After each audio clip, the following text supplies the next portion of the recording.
Kasako Media, tunaangazia maisha, tunaandika kesho. Tumebaki na mabasi 30. Ni kweli kwamba hayatoshi. Lakini serikali yenu baada ya kuruhusu makampuni haya binafsi na kampuni moja kuleta mabasi 150, tumeona tuchukue mabasi 60 yaingie kwenye barabara hii. Na yameanza leo. Na kwa kuanza leo ilikuwa lazima tukamilishe mifumo ya gesi, kwa sababu mabasi haya yote yanatumia gesi. Na mabasi yanayokuja yote yatakuwa yanatumia gesi au umeme. Malengo yetu ni kuondoa kadhia hii ya barabara hii ya Kivukoni kwenda Kimara. Sasa hivi tutakuwa na jumla mabasi 90. Haya 60 mapya na yale 30 ya blue yatafanya mabasi 90.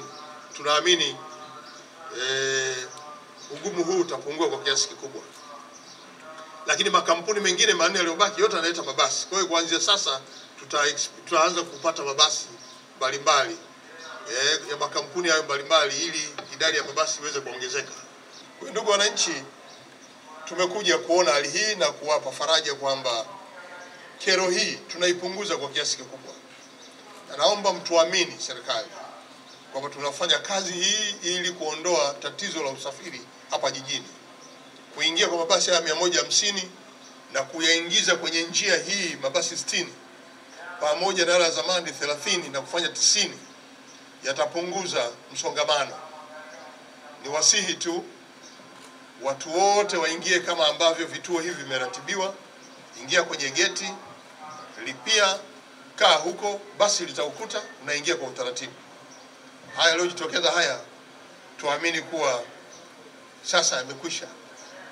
Na kuanzia leo kama tulivyoanza vizuri kuanzia asubuhi isimamiwe. Wewe Mheshimiwa Mkuu wa Mkoa, kwa sababu usafiri huu ni wa jijini Dar es Salaam. Wakuu wako wa wilaya wanaoguswa na barabara hizi wasimamie vizuri. Pamoja na taasisi yenyewe ya dati isimamie vizuri ili tupunguze kero kwa wananchi. Jitihada hizi za serikali ni kwa ajili ya kuwafanya waweze kusafiri wafike mahali pao kwa urahisi zaidi. Tunahitaji sasa Tanzania tuwe na usafiri kama ambavyo tumejifunza maeneo mengine. Tujue basi limeandikwa namba 1. Linaondoka Kivukoni saa ngapi? Linafika posta ya zamani saa ngapi? Linafika pale kona Avalon saa ngapi? Linafika Magomeni saa ngapi? Muonyeshe na ratiba hiyo ili mwananchi ajue saa fulani kuna basi litaondoka mahali fulani na namba fulani. Tufike hapo. Tupelekeni huko. Wakati huu tumeshaboresha mifumo ya kielektroniki. Hatuna sababu.